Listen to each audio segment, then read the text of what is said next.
qarindoshlar. Shuning bilan Amerikada bayram mezgili kirib qoldi. Meclis ta'tilga chiqib ketdi. Endi oldimizdagi hafta bular majlisdan yenib keldi qarindoshlar ta'tildan. Shu yenib kelgandan keyin yana biz o'zimizningki xizmatlarga davom qilamiz. Bu jarayonda qarindoshlarimiz bizningki Amerika Uyg'ur birlashmasi olsun, boshqa xizmat qilayotgan Uyg'urlar olsun, bizningki Alloh bilan bir to'xtamimiz yo'q. Ha, sen shuni bir qadam ossang, majlisga yurib ishni cheksang, men sana qonun o'tkazib bermaydigan bir to'xtamimiz yo'q. Biz faqat banda bo'lish sifatimiz bilan xalqimizning umidini yerda qo'ymay, mushunchalik strategik bir yerda yashayotgan ekanmiz. Qo'limizdan kelishicha xizmat qilamiz, qo'limizdan kelishicha tipirlaymiz, midirlaymiz, qipirlaymiz. Ammo natija Allohdan. Bu mayli o'ssin. O'ssa albatta ko'nglimiz xo'shiladi. O'tmasa qanday qilamiz? O'tmasa, voy bizga dunyo nima ish qilgan-te, voy Alloh bizga qanday balamizni bergan millatimiz demaymiz. O'tmasa, tajriba saboqlarni yakunlab, texnik kuchli bir shaklda Alloh rizosi uchun xalqimizga xizmat qilishga davom qilamiz qarindoshlar. Shunga mayli bu o'tsin, mayli bu o'tmasin. O'tsa osmonga uchib xuddi lagerlar taqilib ketgandek, vatanimiz mustaqil bo'lib ketgandek qilmaymiz. O'tsa, u bir boshlang'ich. O'tmasa, yana biz tushkunib ketmaymiz, qaytadan boshlaymiz bu xizmatlarimizga qarindoshlarimiz. Oldimizdagi ayda bizningki 3 cho'ng namoyishimiz bor qarindoshlar. Bu 3 cho'ng namoyishlar nimadan boshlaydi? 1-oyning 8-kuni Çarşamba günü, 1-ayning 8-kuni, atdigan soat 8da, 9da başlayırken ben 8da Uyg'ur vaqtini da'vataman. Representative hamda buningki Olim palata a'zosi deymizmi? James McConnell bilan Marco Rubio'ningki CECC, ya'ni Xitoy ishlar mahkamasi demimiz komissiyoni demimiz, mushu 1 yillik 2019-yilninki Xitoy davlatining dokladini berdi qarindoshlar. Bu dokladga o'tgan yili Ömer Qanat efendimning deyishicha, Uyg'urlar qatnashib ekan. Shu yerdagi Amerikalik mesela əməldarların aldığında nəhayət yaxşı bir təsir qo'zg'ab ekan qarindoshlar. Shuning uchun Amerikadagi Uyg'urlar, bulubmu Washington DC atrofidagi Uyg'urlar o'zlari butun kuch bilan tashkillanib, mushu CECC'dagi 2019-yillik Xitoy davlatini tekshirish xizmat doklatiga bir qatnashib bergan bo'lsanglar qarindoshlar. Ammo bir ish esinglarda bo'lib qolsin, o'tgan qitim esinglarda bo'lgandek, qarindoshimiz Firqat Javdatningki Amerika majlisida bergan guvohligida biz aqida bu bir qancha Uyg'urlarningki bir 10-20 yaqin Uyg'ur o'zimizning ota-onasining, dadasining, opasining lagerda so'linib ketgan kim bo'lsa, shuning rasmini yo'g'on bisib chiqarib, biz aqida shunda tutib o'tdag'indik qarindoshlar.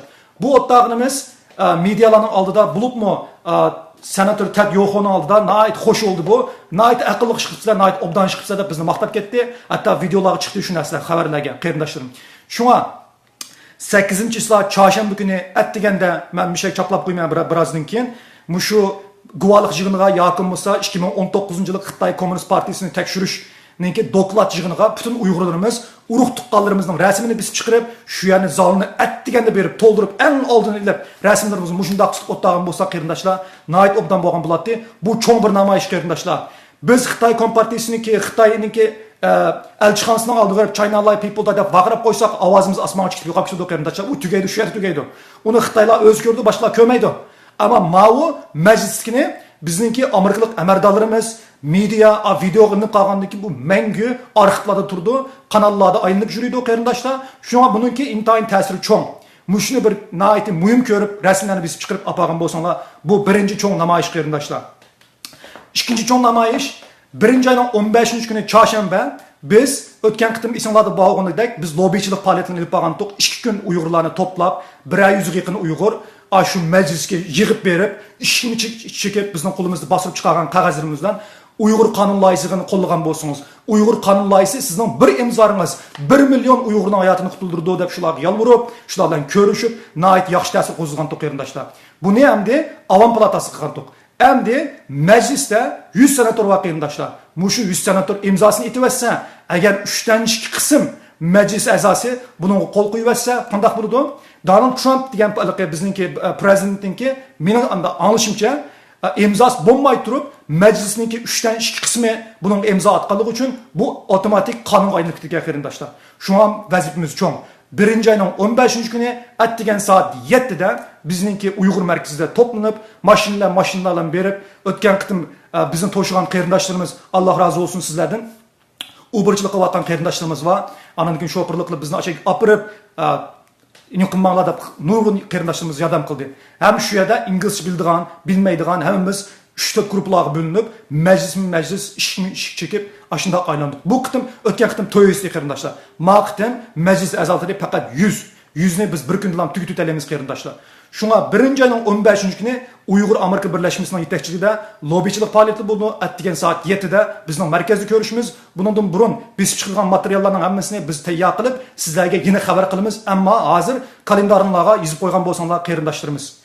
Bu ikinci çoğun namayış. Bu namayışın ehmiyeti şundak çoğun ki inşallah bizninki hizmetlerimiz bilen, bizning neticelerimiz bilen en ahırkı bir iştirishni, en ahırkı bir kademni muşu bilen itip salsak, belki birinci ayda muş kanun ötep gitip kalsa, kıyırındaşlar Uygurlar için çoğun bir tarihi muvaffakiyet, Xitay Kompartiyası için çoğun tarihi bir zerbe. Muşu 2020, muşundak 0-2-0 degan numardan 2030 yılgacha belki biz öz takdirimizni, özümüz belgilash huquqimizni qo'limizga oldigan yillar bo'lishi mumkin. Balki mushu qonun loyihasi bilan Xitoy Kompartiyasining butun dunyo miqyosida bir cho'kishning boshlang'ichi bo'lishi mumkin qarindoshlar.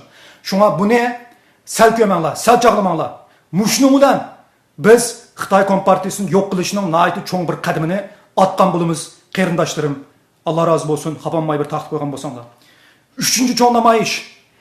Üçüncü çoğun namayış, intayın kızgarlık namayış. Birinci ayının 18. günü keş saat 5'te bizden Uygur merkezimizde naiti çoğun bir namayış var. Bu namayış nime o degan vaxtlarda qarindoshlarimiz. Bu namayış mında muşkem kelgicha yer şar miqyosida bulubmu Amerikadagi strategik bir yerda Amerikada qancha ming Uyg'ur bor. Mush Uyg'urning ichida Xitoy Kompartiyasiga shpionlik qilayotgan Uyg'ur bormi yo'qmi qarindoshlar? Bir aytinglar, bormi yo'qmi? Amerikada mushu tuproqda Amerika davlatining bayrog'ining ostida yashab turib, Xitoy Kompartiyasiga shpionlik qilayotgan Uyg'ur bormi yo'qmi? Bir aytgan bo'lsanglar qarindoshlar. Bor shundaqmi? Bor. Ammo mushu 30 yil, 20 yil jarayonida bira Uyg'ur turmaga kirdimi? Bira Uyg'ur FBI tarafidan qo'lga olindimi? Bira Uyg'ur qonunning jazosiga uchurdimi? Uchurmadi. Ammo biz shuni umid qilamizki, mushu Donald Trump hukumatiningki ta'siri ostida hozirgi yangi hukumat, hozirgi yangi FBI'ninki eng cho'ng qilayotgan ishlarining birisi Xitoy Kompartiyasininki, Xitoy davlatininki Amerika tuproqlarida qilayotgan istixboriy bularninki shpionlik faoliyatlarga qattiq zarba bermoqchi hozir FBI. Biz ayda bir qitim ko'rishtirmish FBI bilan Federal Bureau of Investigation, yani Amerika Federal Tekshirish İdaresi bunu kinolarda jiq ko'rsizlar qarindoshlar. Endi biz FBI bilan bu ko'rish jarayonimizda Uyg'ur xalqining mushtaraflarda Xitoyga ishlayotgan Uyg'ur shpionlar bo'lsin, Xitoy shpionlar bo'lsin, shularningki rahatsızlık uchrayotganligi, ularning besim qilish uchrayotganligi yoki bo'lsa mush atrofda shpionlik qilayotganligini bildigan Uyg'urlar bor qarindoshlar. Ammo biz o'zimizning qonuniy huquqimizni qanday qo'llaymiz? FBI'ga qanday aloqa qilamiz? Qanday qilib shu Xitoy Komünist Partiyasiga ishlayotgan shpionlarni FBI'ga pash qilib, ularning qo'lga olg'izib, turmaga tiqish to'g'riliq bizning hech qanday xabarimiz yo'q qarindoshlar. Bu cho'ng namoyish nima? Birinchi ayning 18 kuni kech saat 5'te shanba kuni biz markazimizda yig'ilamiz. FBI'dan shu agentlar, alayda xodimlar kelib bizga o'zimizda qanday qo'g'daymiz? FBI'ninki Amerikada yashayotgan, Amerika tuproqida yashayotgan Uyg'urlarni bo'libmi xalq ommasini qo'g'dashdagi roli nima? Qanday qo'g'daydi? Siz Xitoy qatorliq tashqi davlatlarninki bisimiga uchirgan vaqtingizda Amerika davlati turib, ularga qanday taqabul turishingiz kerak? Agar mishada shpionlik faoliyati bilan shug'ullanayotgan bir Uyg'urni ko'rgan bo'lsangiz, xabardor bo'lgan bo'lsangiz, qanday ishlarni qilishingiz kerak to'g'riliq bizga nihoyat cho'ng bir seminar bermoqchi qarindoshlar. Bu seminarga bütün Uyg'urlarning qatnashi majburiyat. Chunki 2020-yili men Allohdan tilaymanki, Uyg'ur xalqi, mushu jamoatimizningki yordami ve FBI'nin kuchi ostida biz cho'qim Xitoyning bir quyrug'ini tuta olamiz bu yerda. Bularni turmaga soltib etsak, Xitoyga o'tgan 10 yilda, 20 yilda, 30 yilda bo'lmagan cho'ng zarb bo'ldi qarindoshlar. O'zinglar o'ylab beqinglar. Mayli Mossad bo'lsin, mayli CIA bo'lsin, mayli bu KGB bo'lsin, mayli bu Milliy istixborot tashkiloti bo'lsin. Bir davlatningki istixboroti qancha kuchli bo'lsa, qarshi taraf shuncha cho'ng zarb beriladi. Demak, biz Xitoy Kompartiyasininki Amerika tuproqlaridagi shpionlarga zarb beralasak, Xitoylarga zarb bergan bo'lamiz, Xitoy Kompartiyasiga zarb bergan bo'lamiz, vatandagi Uyg'urlarni qutuldirgan bo'lamiz qarindoshlar. Aqasingning o'chog'isi yo'qmi? Ha? O'chog'inglar yo'qmi bolalar? Shu saboqdoshlarimlar, qizlar bosqinchilik uchirgan, shu jigarlari o'g'irlangan, shu ota-onamizning o'chog'inglar yo'qmi qarindoshlar? Mening o'chog'im bor. Men butun kuchim bilan, qinim bilan, jinim bilan Muşu bedenimdeki her bir hücre bilen özümni Xitay Kompartiyasi qarşı atıdım qarindoshlar. Ammo cho'ng masala emas. Hammamizdan qilishimiz kerak buni. Uchimizni shunday qilishimiz kerak. Xudoyim bursa, nayt cho'ng bir vaqa bo'ladi bu. Shunga qarindoshlar, mushu narsani o'rganish uchun 1-oyning 18-kundagi FBI'ninki seminarini izlab olgan bo'lsanglar, bizning markazimizga kelib, alayda xodimlar biz uchun dars o'tadi qarindoshlar. Mushuni bir bilinglar inshaalloh. Shuning bilan 3 cho'ng nim bo'ldi. 3 cho'ng namoyish, birinchi namoyish 8-chisla çarşamba günü saat ettigen saat 8:30'da CECC Xitay İşler Komisyonu'nunki yığını qatnashganlar rasmlarni bostırıp chiqarib.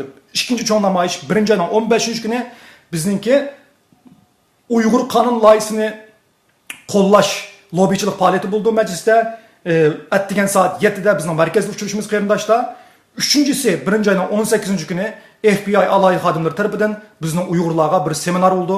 Qanday qilib Xitoylarning ish bilimli faoliyatiga qarshi turamiz, qanday qilib o'zimizni qo'g'daymiz, qanday qilib aramizdagi ashundaq ishlayotgan, chandirma kelayotgan insonlarni bayqaymiz degandek narsalarda bizga dars berdi qarindoshlar. Shunga mushu ish faoliyatlarga butun kuchimiz bilan nim qildi. Mushu bir oylik faoliyatlarimizniki xalq tarafiga qaraydigan qismi, qolgan ishlarimizni biz bu yerda deyish bilolmaymiz ham ishlarni. Ammo hammalarga rahmat qarindoshlarim. Bu şu videonu bir taqib qo'ygan bo'lsanglar. Endi sizlarga azroq iqtisodiy doklad beray. O'tgan yili bir qancha hafta burun men o'zimning xarjlagan puli to'g'riliq azroq ashuni nim qilib, manchilik pul xarjladim qarindoshlar. Mening pulim 1 yilgacha, mening kuchim 1 yilgacha azroq yordam qilgan bo'lsanglar desam, nadiki oqsoqollar men tanishib o'tirib, ayada shiltong etib, xalqning hayojiniga suv sepib, mushundaq ishlarimizni buzganlar bo'ldi qarindoshlar. Ben hisobini berma deb chiqib qo'ygandim. Chunki mendan hisob so'radi. Sen manchi pul xarjlatda shuning hisobini ber deb. Birinchidan qarindoshlar, men buni Alloh rizosi uchun xarjlaganligim uchun buning hisobini men oxiratda berma deb o'ylab qolib ekanman. O'zim xarjlagan pul bo'lgan ekan u. Endi xalqimiz hisob so'rganligi uchun aramizdan chiqqan ba'zi insonlar buning hisobini tayyorlab qo'ydim. Bugun vaqt emas, ammo shu va'da berib qo'yganligim uchun oldimiz gaplarda, oldimiz gap Yevropaga bormay qaytib kelgan vaqtimda men bu pulninki bir hisobini sizlarga bermay qarindoshlar. Biz yana sizlarninki yordamlarga ehtiyojimiz bor, chunki Quzat Altayninki bir oltindan tig'i yo'q, 1 yilgacha mening kuchim yetadi. Butun qarindoshlarimizninki yardım bilan mangdu bir ish. Bu bir. İkinci mesele. Hozirgacha ilgari keyin bo'lib Uyg'ur Amerika birlashmasiga ma ikkala telefonim yedika. Uyg'ur Amerika birlashmasiga yig'ilgan pul ilgari keyin bo'lib $52,980 pul yig'ilibdi qarindoshlar. Bu pullardan biz hozirgacha $0 xarjladik. Yangi yil faoliyatiga $0 xarjladik. Tamoqqa, boshqa narsaga, yotoqqa $0 xarjladik. $52,982 pul bir pun uyan bu yan bo'g'ini yo'q. Chunki bizning tiqib banka hisobimiz yo'q. PayPal degan yerda turdi u pul. Tiqib biz banka hisobi ochmadik qarindoshlar. Men boshda videoning beshi deb o'tgandek bizga bu tashkilot saqsalamat o'tkazib berilmadi. Millatninki tashkilotiga xiyonat qilindi. Chunki bu tashkilot vayron qilib o'tib qo'limizga berildi qarindoshlar. Shundaymi? Ammo bilinglar. Endi biz bu banka hisobini ichib, o pullarni uyiga yetkazib bo'g'icha bir muncha vaqt ketadi. Buningga xabaringlar qolsin. Bu $52,000 pul bu yerda turdi qarindoshlar. Buningdan keyingi xizmatlarimizga bu $52,000 pul yetmaydi. Bizningki cho'ng faoliyatlarimiz bor, cho'ng bizning xizmatlarimiz bor. Hozir men bu yerda qo'ysak ishimiz buzilish ehtimolligi bor. Shunga qarindoshlarim, har bir dollar, har bir sent ne biz sizlarga ochiq oshkorlik bilan to'g'ri e'lon qilamiz. Ham butun dunyodagi Uyg'ur tashkilotlarini mushunga chaqiriq qilamiz, biz hisob berishimiz kerak. Hamda bizningki Amerika Uyg'ur birlashmasi bilan xalq ommasi tang nomzod ko'rsatgan 3-5gacha iqtisodiy taftishlarni saylab chiqmoqchi. Mushu taftishlarningki taftishligida odatdaymiz. Har oy biz xarjlagan pullarimizni Alloh rizosi uchun xalqimizning yo'lida biz hisobini chiqiramiz. Hisobini chiqargandan keyin butun do'konlarni masalan siz sotgan bo'lsangiz bir narsani kesh hisob qilasiz-ku, ashunga o'xshash har oylik hisobini mushu 3-5 independent ya'ni mustaqil Uyg'ur taftishlarga avatimiz. U taftishlarni daha qarab beqib, miyada marojnat yapsan-ku, miyaga ishkiziq kavob yapsa bu qanday ish deb so'rash kerak bizga. Mushunday qilib shu taftishlarningki imzosi bilan har oy sizlarga hisob beramiz, qarindoshlarimiz. Ve bütün dünyadaki bütün teşkilatlarını muşunga davet qilamiz. Uchiq oshkorlik bizningki xalqimizning ishonchisini qo'lga keltirishdiki eng unumli choramiz qarindoshlar. Shunga mushuni xapolmay men PayPalning linkini chiqarib qo'yaman. Yana xalqimizga pul berganlar qo'rqmay